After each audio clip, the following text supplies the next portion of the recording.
Fala, meu povo! Professor Françoélio Queiroz na área, a convite do meu amigo professor Antenor Fortes, o Biofortes, passando aqui para lhe dar umas dicas a respeito das possíveis questões, possíveis assuntos que podem ser abordados na prova da UEMA.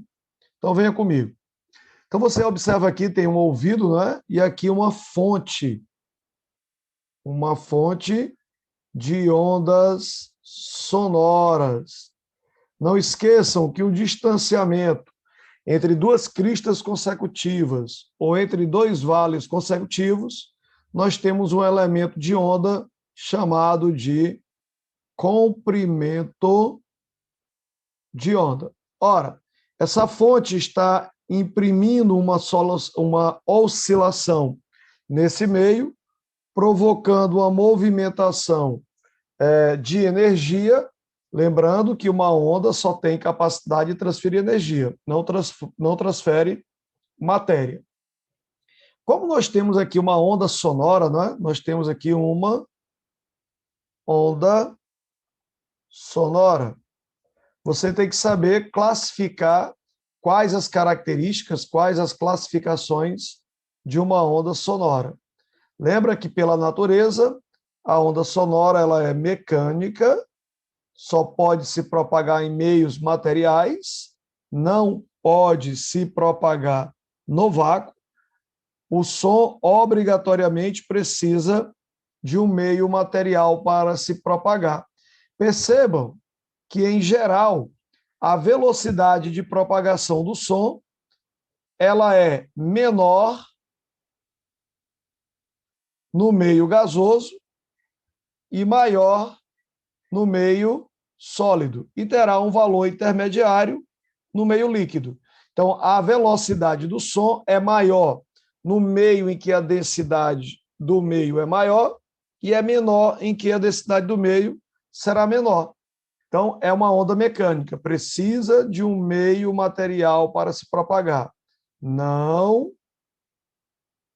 se propaga no vácuo. Vácuo é a ausência de matéria. A onda mecânica, ela também tem uma classificação quanto às direções de vibração e propagação de energia.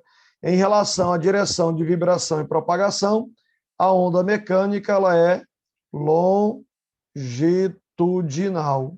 Quer dizer que ela vibra com pontos de compressão e pontos de rarefação. Detalhe importante: devido a essa propriedade, o som não pode ser polarizado.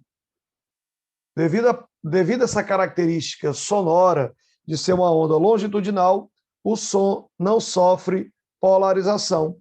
O que é a polarização? É uma filtragem. Se você olha para uma onda luminosa, ela é uma onda, quanto à natureza eletromagnética, quanto à direção de vibração e propagação, ela é transversal, ou seja, forma entre a vibração e a propagação de energia um ângulo de 90 graus. A onda luminosa sofre polarização. Se você põe um filtro, um papel celofane, por exemplo, numa lâmpada de luz branca, que são as lâmpadas comuns que usamos em casa, se você botar um celofane azul, a cor da luz que sairá é azul, porque ela vai ser filtrada. Em vez de sair as 7 cores que compõem o branco, só vai sair uma. Se você botar um celofane vermelho, a luz que vai sair é vermelha, porque o filtro polarizador da luz só permite a saída de uma única cor da luz. O som, como é uma onda longitudinal, não tem uma vibração e propagação perpendiculares, pelo contrário, ela tem pontos de compressão e rarefação para que ela possa se propagar. Essa onda, ela só tem uma única direção. Logo, eu não tenho que o filtrar, porque ela já é uma onda polarizada. Quanto às dimensões de propagação de energia, o som é uma onda 3D, né? De 3 dimensões. A onda sonora se propaga em 3 dimensões. Lembrando que se você fizer a comparação entre uma onda sonora e uma onda luminosa, a diferença entre a sonora e a luminosa é porque a sonora é mecânica, a luminosa é eletromagnética, pode se propagar no vácuo. A onda sonora ela é longitudinal, não pode sofrer polarização, e a luminosa ela é transversal, sofrendo polarização. A sonora e a luminosa, ambas são tridimensionais, ambas se propagam no espaço. Claro, a sonora precisa de um meio material e a luminosa não necessita desse meio. Fica claro? Uma outra característica importante de onda é lembrar que onda só transfere energia, nunca matéria, independente que ela seja mecânica ou eletromagnética. E que a velocidade dessa onda, ela pode ser calculada velocidade lambda f, onde esse lambda corresponde ao chamado comprimento de onda. Professor, o que é o comprimento de onda? É o distanciamento entre uma crista e outra consecutiva, ou entre dois vales consecutivos. Comprimento de onda corresponde a uma volta completa. Por isso que você pode dizer que o lambda vai corresponder a 2π, né? 2π radiando, que corresponde a uma volta completa. O F representará a frequência de oscilação, onde essa frequência, no Sistema Internacional de Medidas, será medido em RPS ou Hertz. O comprimento, medido em metros. E a velocidade será medida em metros por segundo. Então, acompanhe aqui o meu raciocínio. A onda sonora, ela tem um espectro sonoro, onde nós podemos ouvir essa onda sonora. Detalhe, a onda sonora audível, ela varia entre 20 Hz e 20 mil Hz, ou 20 kHz.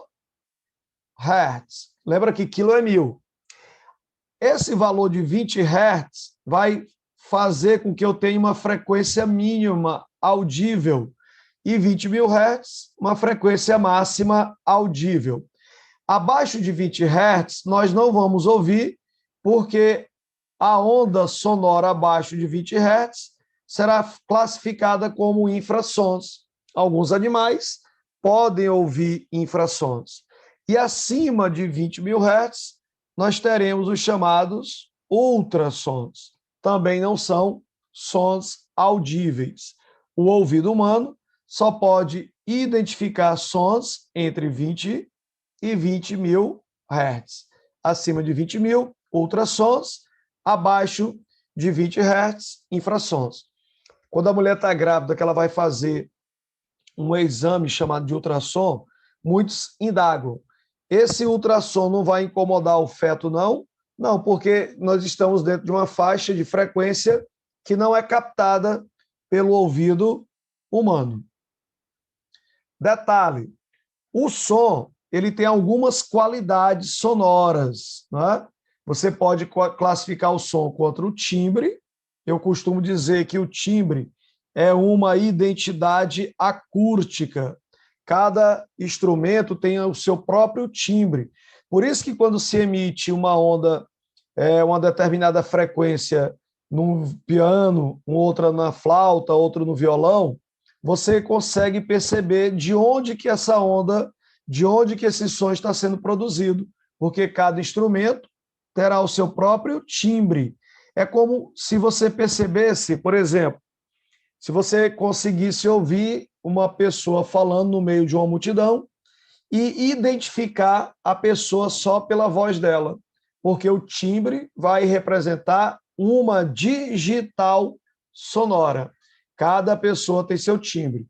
Tem alguns humoristas que eles tentam imitar a voz da pessoa, fica muito parecido, mas não é a mesma coisa, porque timbre você pode até imitar, mas você não consegue copiar à risca o timbre de uma outra pessoa, né? Você poderia até conseguir isso através de, de um computador, de alguns programas de computação, em que você consegue copiar fidedignamente o timbre de uma pessoa ou de um instrumento.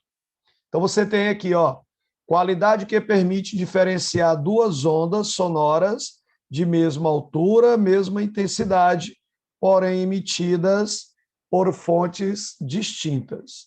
O timbre é uma imagem, né? Na verdade, uma figura, é o desenho da onda. Por isso que se você olhar o timbre de uma flauta e o timbre de um xilofone são diferentes, apesar de estarem emitindo a mesma faixa de frequência com a mesma intensidade. Aí você poderia perguntar, François, o que é altura? A altura, gente, a altura do som não tem nada a ver com, veja, vem comigo, com o volume do som.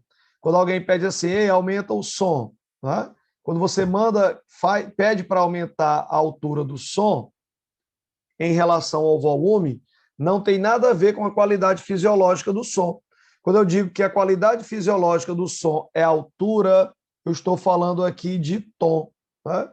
Estou falando aqui de faixas de frequência. A altura ela é classificada por uma frequência. A nota sonora, por exemplo, quando ele fala de som, ele está falando de uma nota, né? A nota musical, por exemplo, dó, ré, mi, fá, sol, lá, si, dó, né? Um tom acima, um tom abaixo, um sustenido, um bemol. Nós estamos falando de altura. Quando a pessoa diz que quer um tom mais alto, quer dizer que ele quer uma frequência maior. Um tom mais baixo, ele quer uma frequência menor. Sendo assim, eu posso classificar o som como sendo agudo ou um som grave. Um som de baixa frequência é um som grave. Um som de alta frequência é um som agudo. Som alto, alta frequência. Som agudo é um som de alta frequência. Um som grave é um som de baixa frequência. Pois bem, nós ainda temos uma outra característica sonora chamada de intensidade. E a intensidade do som está associada ou está associado ao volume do som. Aqui sim, quando você pede para aumentar o volume do som, você está aumentando a intensidade do som, onde esse som ele pode ser forte ou fraco. Som forte e som fraco está associado à energia. Presta bem atenção comigo. Um som forte é um som de muita energia, é um som de alta potência, volume, potência, energia, amplitude da onda, né? Altura da onda. Então, você observa que o som, quando é tratado por sua intensidade, ele é um som forte ou fraco? Forte, muita energia, muito volume, muita potência, alta amplitude. Um som fraco é um som de baixa intensidade, baixo volume, baixa potência, baixa energia, baixa amplitude. Então, lembrando, as qualidades fisiológicas do som, altura, intensidade e timbre. Não esqueça disso. Olha aqui. Nesse exemplo, nessa questão, nós temos aqui um filtro de som, ó. Um filtro de som. Lembrando que o filtro de som, lembra que som é uma onda longitudinal. O som é uma onda longitudinal. Se o som é uma onda longitudinal, significa dizer que o som não sofre polarização. Cuidado, viu? Porque geralmente, quando você olha para o fenômeno de polarização, você associa a polarização a uma filtragem. Só que essa filtragem são de ondas transversais e não longitudinais, visto que as ondas longitudinais não podem sofrer polarização. Então, você já risca a polarização, porque o som não pode ser polarizado. O examinador quis que você fosse para a letra B, induzindo você ao erro. Mas você já sabe que som não pode sofrer polarização. A difração é um contorno de orifícios e ou obstáculos. A interferência é o cruzamento de ondas, onde essa interferência ela pode ser construtiva, quando você tiver ondas em concordância de fase, ou seja, crista mais crista, vale mais vale, você vai resultar de uma construção de uma amplitude maior, e a interferência destrutiva, quando você tiver uma oposição de fase. Significa dizer que você teria o cruzamento de uma crista mais um vale. O cruzamento de uma crista e um vale vai me dar uma onda destrutiva. Inclusive, estava na prova do Enem. Então, interferência é cruzamento de ondas. Ressoar é fazer vibrar com uma frequência pré-definida. Presta atenção. Fazer vibrar com uma frequência pré-definida. E a reverberação é um fenômeno de reflexão do som. Reflexão do som. Professor? Reflexão do som não é o eco, não? É, gente. A reflexão, ela pode ser classificada como eco, reverberação e um reforço. Eco, reverberação e reforço. Qual o diferencial entre eles? O eco é aquele som que, quando você produz, ele bate no anteparo e volta. Se você conseguir distinguir o som que foi do que voltou, isso é um eco. Alô, alô, alô. Então, ele vai se prolongando e você vai percebendo a diferença entre o som original, né, o som incidente, e o som refletido. A reverberação e o reforço, você não consegue identificar o diferencial entre o som que foi e que voltou. Você pode perceber esses dois fenômenos de reverberação e reforço, que é uma reflexão, dentro do banheiro, onde você tem a falsa impressão que canta muito bem, né? Fora do banheiro canta mal, dentro do banheiro canta bem, porque tua voz ela fica mais impostada, porque você não consegue diferenciar o som que foi do que voltou. Então, como o espaçamento é muito pequeno, o tempo de ida e volta é praticamente o mesmo. Então, a tua voz ela fica mais fortalecida, mais impostada. Então quer dizer que é esse fenômeno que muitas vezes a gente acaba percebendo dentro de uma sala fechada? Sim, dentro do banheiro, dentro de uma sala fechada. E, professor, e qual é o fenômeno que vai explicar esse filtro de som? Vamos lá? Existe um fenômeno que alguns físicos e músicos determinam de filtragem sonora, no qual um ouvinte detecta frequências sonoras muito bem definidas. Pronto, nem precisa mais ler a questão. Frequências bem definidas é uma ressonância. Lembra que quando você quer sintonizar uma estação de rádio, você tem que colocar na frequência daquela estação, ou seja, uma frequência definida para aquela estação. E aí você teria uma ressonância. Só que quando a gente está falando de rádio, as ondas de rádio são ondas eletromagnéticas. A ressonância lá é eletromagnética. Essa ressonância nesse tubo é uma ressonância mecânica, visto que o som é uma onda mecânica. Tranquilo? Professor, eu esqueci qual é a diferença entre uma onda mecânica e a eletromagnética. A mecânica não pode se propagar no vácuo e a eletromagnética pode. Ok? Subindo mais um pouquinho. Tá aí um comentário para que vocês possam, em outro momento, né, com mais calma, darem uma olhadinha direitinho no que está escrito. Só reforçando aqui, por que, que a letra A não poderia ser o meu gabarito? Presta atenção. Difração é o contorno de orifícios ou obstáculos.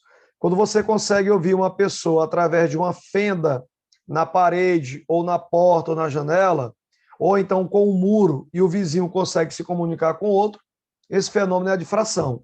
E lembrando que a difração está associada ao comprimento de onda, né? As dimensões do obstáculo devem estar nas mesmas dimensões de ordem de grandeza do comprimento da onda que deve sofrer esse contorno nesse orifício ou nesse obstáculo. Outra coisa, gente, importante ainda dentro da condição do som, né? Mas a gente sabe que a parte do efeito Doppler não é uma exclusividade sonora, viu? Cuidado.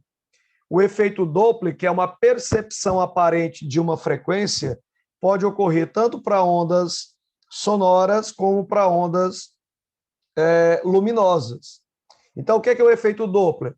Todas as vezes que a fonte emissora, todas as vezes que uma fonte emissora de luz, que uma fonte emissora de som estiver em movimento em relação a um ouvinte, a um observador, nós teremos a chamada frequência aparente. Professor Hélio, mas eu já ouvi falar, eu já li, que a frequência é imutável. Eu concordo com vocês. A frequência emitida pela fonte, isso aqui é a frequência original, a frequência original emitida pela fonte, ela é imutável, isso é verdade. A frequência de uma onda não muda, porém, eu posso perceber essa onda de forma diferente. Lembra das corridas de Fórmula 1? O carro ele faz um barulho diferente quando ele se aproxima e um barulho diferente quando ele se afasta. É como se você estivesse percebendo um carro de som, de propaganda. Quando ele vem se aproximando, você percebe o som emitido por ele de um jeito, né, da música, da fala do cara que está lá emitindo essa onda. E quando ele se afasta, você percebe diferente. Então, olha comigo que se o carro tivesse parado, essas ondas emitidas pela fonte são ondas esféricas. Mas no momento em que o carro se desloca, essas ondas elas vão se deslocando, fazendo com que as ondas para o observador do lado direito, elas tenham um espaçamento menor. E para o observador do lado esquerdo, elas têm um espaçamento maior, isso de maneira aparente.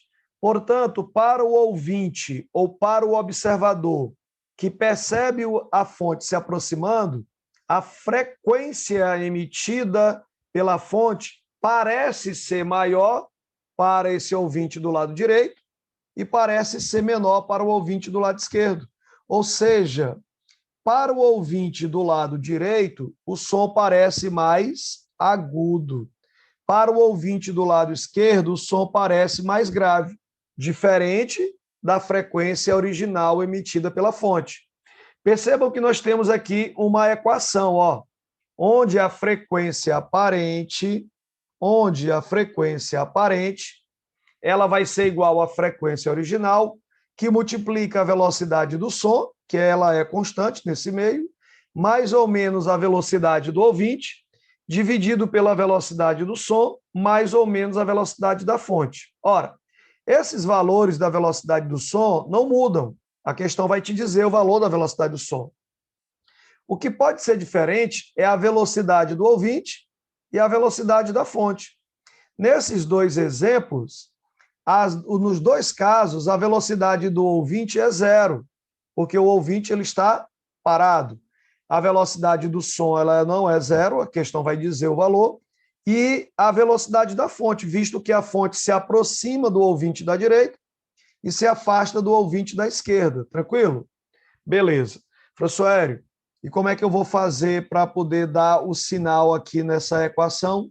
Só você fazer a seguinte orientação.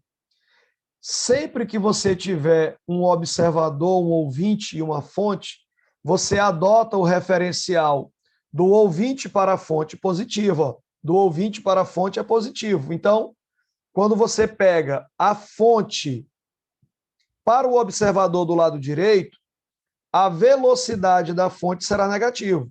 Porém, para o observador do lado esquerdo, a fonte terá uma velocidade positiva. Então, sempre oriente o sinal positivo do ouvinte para a fonte e da fonte para o ouvinte no sinal negativo.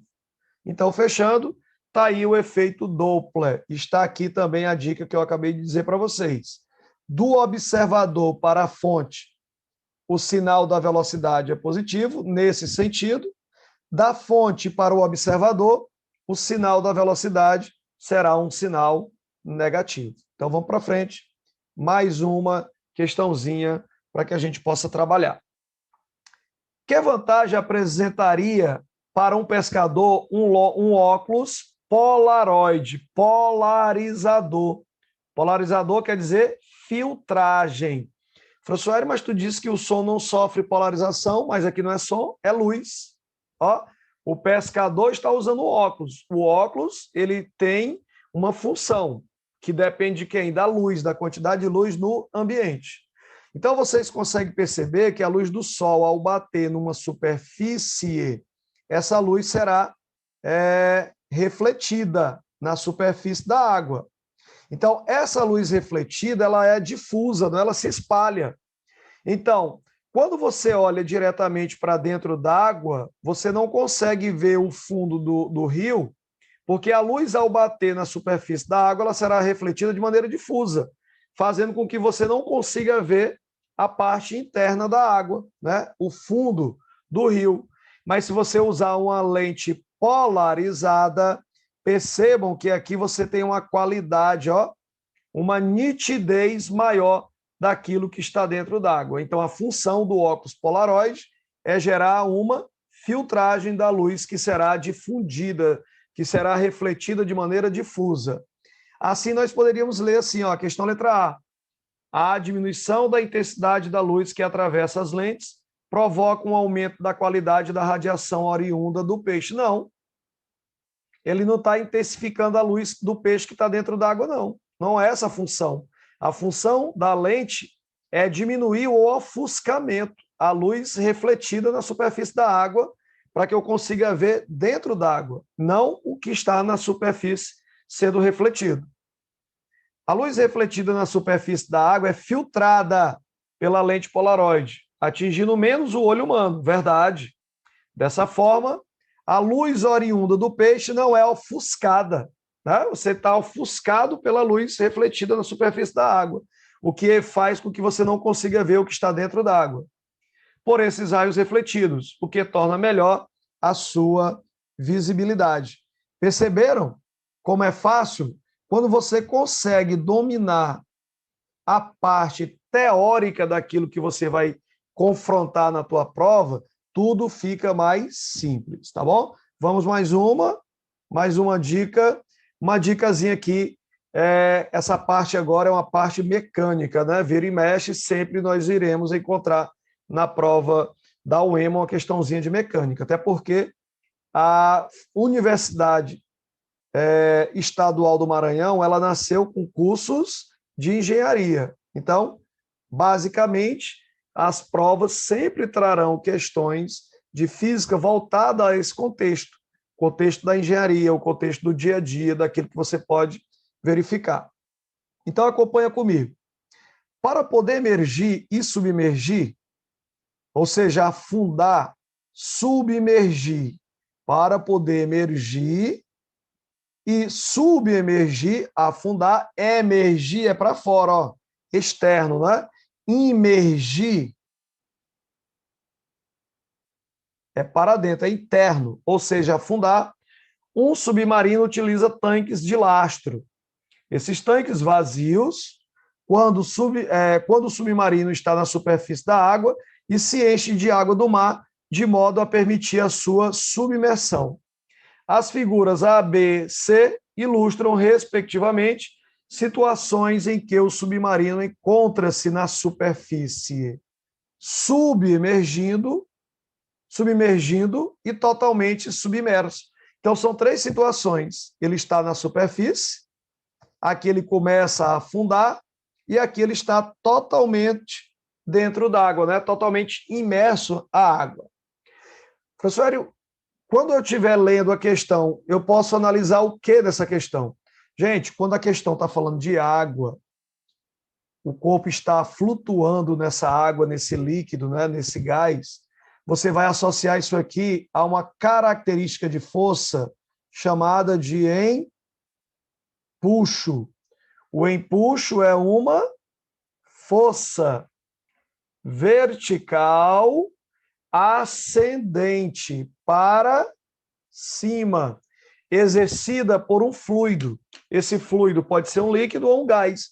Só que o empuxo ele é muito mais verificado, ele é muito mais perceptível nos líquidos do que nos gases. Então, esse caso específico vai trabalhar com uma condição de empuxo. Até porque você consegue perceber que o navio, né, porque o submarino é um navio, ele está flutuando na parte de cima, né, na letra A, e quando ele começa a emergir, ele começa a afundar. Só que ele afunda e depois entra de novo em equilíbrio. E aí você entende comigo. Quando eu estiver falando de força e o corpo estiver em equilíbrio, o equilíbrio vai dizer que a força resultante tem que ser quanto? Zero. Porque no equilíbrio não há aceleração. Significa dizer que a velocidade do corpo ela é constante. Ela pode ser igual a zero ou diferente de zero. Quando a velocidade for igual a zero, ele está em equilíbrio estático, parado. Quando ela for diferente de zero, ele estará em movimento retilíneo e uniforme. Então, acompanha comigo o raciocínio da questão. Sabendo que a água do mar tem densidade aproximadamente de 1.000 kg/m3, que o volume de um submarino é de 1.500 metros cúbicos e que sua massa sem lastro é de 1.300 toneladas. Lembra? Uma tonelada vale 1.000 quilos. Uma tonelada vale 1.000 quilos. O volume de água necessário para que o submarino permaneça submerso e em equilíbrio. Ó, e em equilíbrio. Então, você mata a questão no equilíbrio porque ele diz que a resultante é zero. Professor, mas que são essas forças que estão agindo sobre o naviozinho?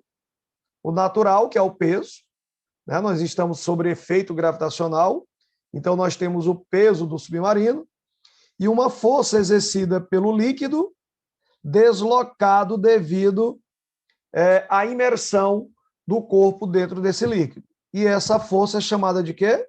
De empuxo. Se ele está em equilíbrio, ele nem afunda e nem sobe, ele ficará parado. Empuxo e peso serão iguais. Aí alguém vai me dizer assim, François, e como é que eu vou fazer para calcular o empuxo? Porque o peso eu sei, é massa vezes a gravidade. E quem é o empuxo? O empuxo é dvh. O empuxo é dvg. D de densidade, densidade do líquido, V de volume imerso, é o volume que está dentro d'água, é o volume deslocado de líquido, e G é a gravidade. E agora o que é que nós vamos fazer?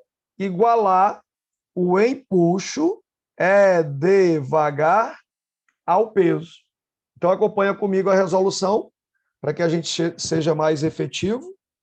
Então o que é que nós teremos?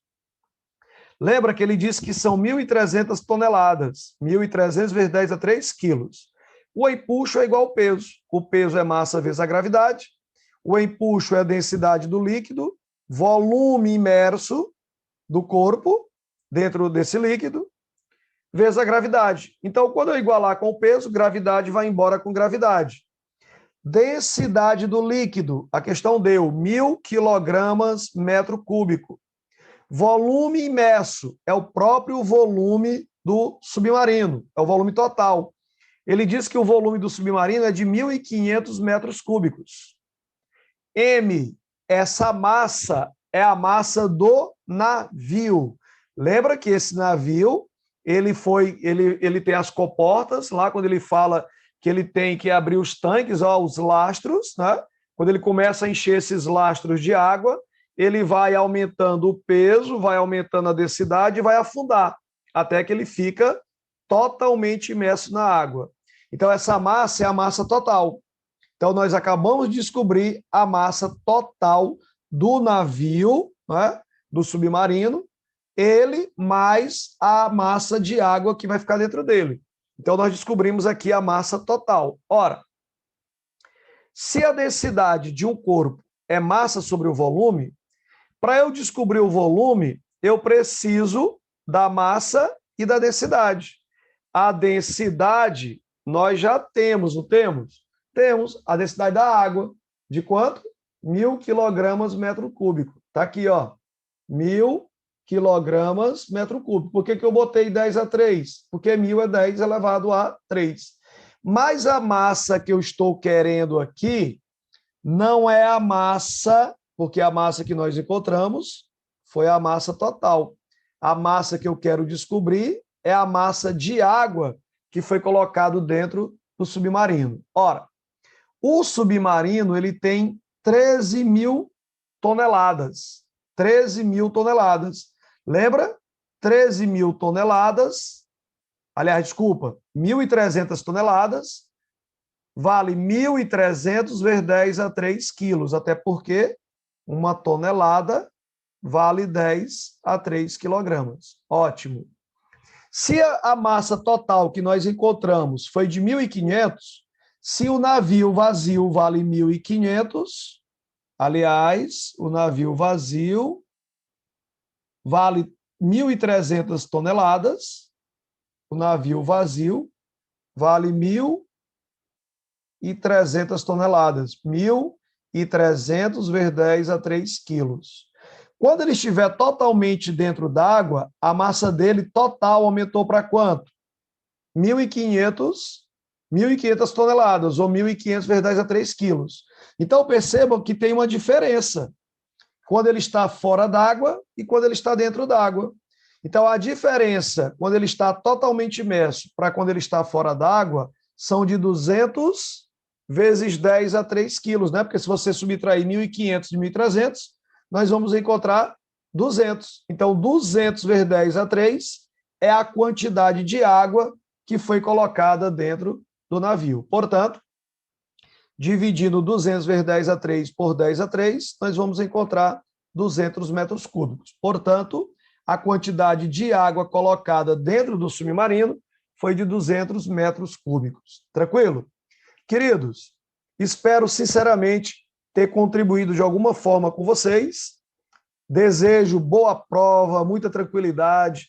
Não esqueçam de dar uma olhada, veja comigo, dê uma olhadinha lá em força, aplicação das leis de Newton, energia cinética, energia potencial, tranquilo? Energia potencial elástica, energia potencial gravitacional, trabalho de uma força, potência. São conteúdos que se interligam, potência, trabalho, energia e força, tá bom? Na parte de eletricidade, dê uma olhadinha em associação de resistores.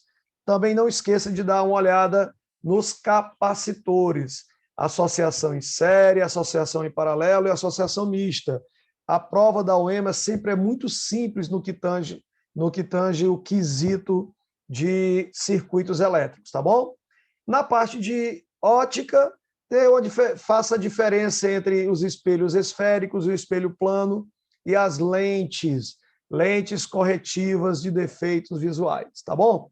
Fico aqui grato pela atenção de vocês, desejando mais uma vez uma boa prova, tranquilidade e muito sucesso, tá? Acredite que você é capaz de chegar nas suas metas, nos seus objetivos, naquilo que realmente faz valor à sua vida, tá?